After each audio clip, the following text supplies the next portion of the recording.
that's where babies come from, then where do puppets come from? Hey! You get to ask 2 questions? No fair! Ow! Ow! Ow! I want to know about dinosaurs! Tell us about dinosaurs! Eliza? I'd like to know about fabric softener. How do they make it? I just love that lilac scent, how it makes my skin so silky and soft. Oh, oh, oh. Tell us about dinosaurs. Hey! You guys know how this works. Hi, I'm Miss Pratt, and we are playing school. Now, this is a different kind of school than a lot of us are used to. In our scenario, and I'm here with lots of puppet friends. Hi. We write down questions that we have, and then we draw them out of a hat. So we put down whatever we want to learn about, and then mix them up in the hat, and then we take turns teaching them. Right now, today has been my turn to teach. So let's see what we have here. I put everyone's in, don't worry.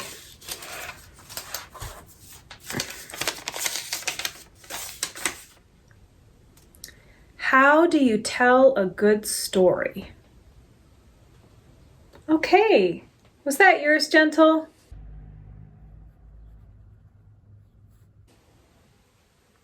This is a really big question, and so I think we're only going to get to part of it right now, but I think it'll be really fun. I thought that we could start out with an activity I call mapping a story. And this is when we take a story that we already know or is in our minds, and we enter into that world.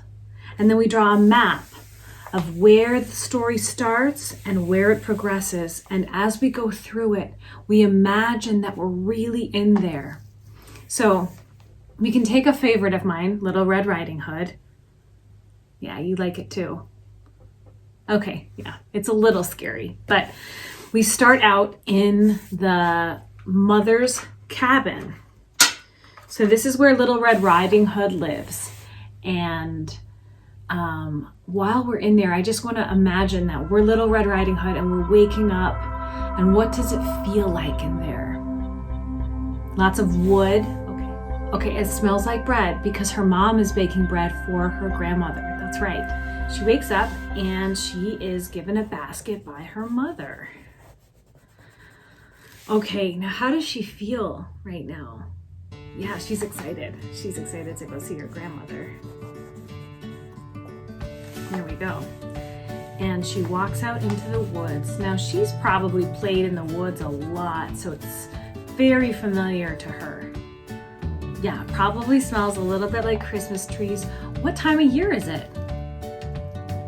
Okay, great. So we're thinking that maybe it is autumn because they already have all the grain ground for the bread, and it's a nice time to kind of bring some nice warming treats because it's starting to get a little cool.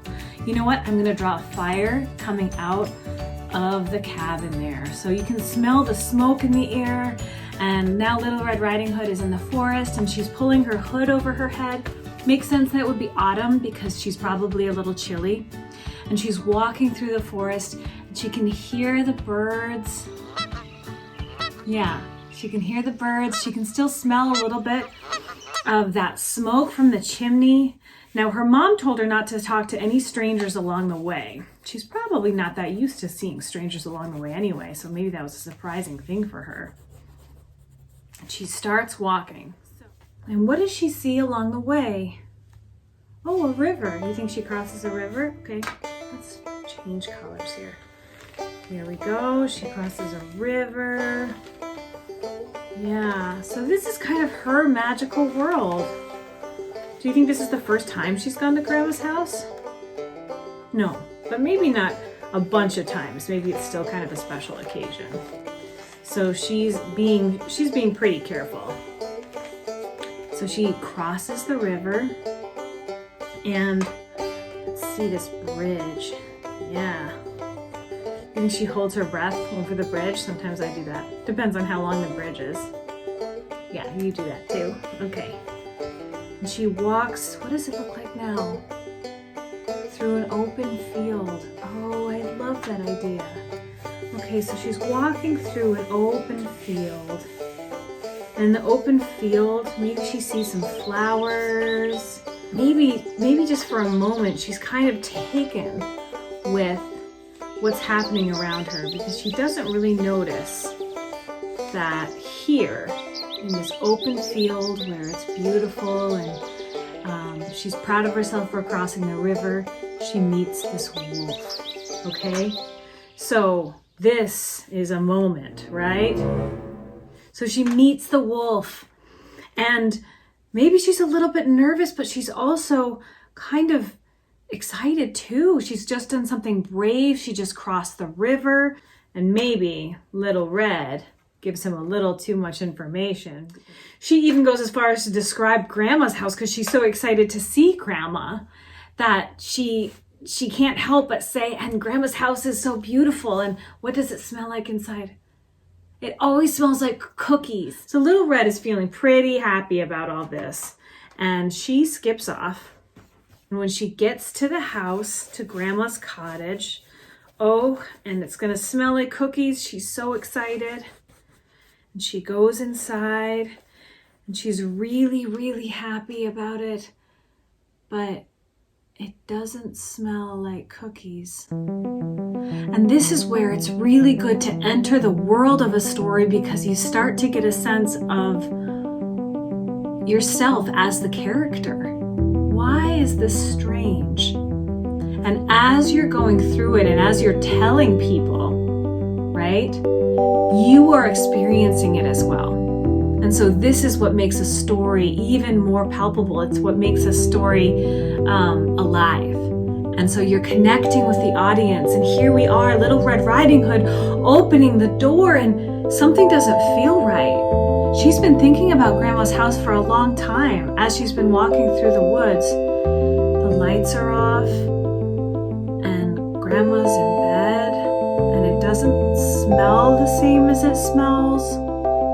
So Little Red kind of goes inside, but she's still so excited. She doesn't really know what to feel because nothing seems out of place. It just feels different. And she walks up slowly to the bed.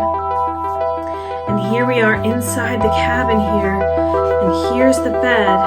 And as we know, the wolf has already eaten Grandmother. I know this is the scary part. It's okay. And Little Red leans over. She says,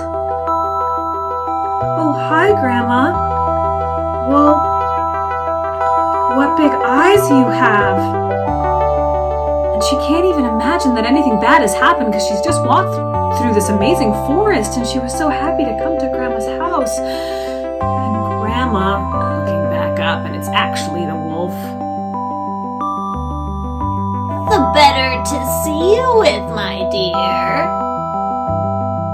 And you can get into the wolf, and you can feel that he has bad intentions and he's hungry. "Well, Grandma, what big ears you have." And by this time, Little Red is feeling very scared because something is wrong, but she doesn't know what. "The better to hear you with, my dear." Little Red can smell the wolf's breath, and she knows something is off, but she's just sort of stuck there with fear. "Well, Grandma, what big teeth you have." "The better to eat you with, my dear." So one of the great things about mapping the story, are you okay?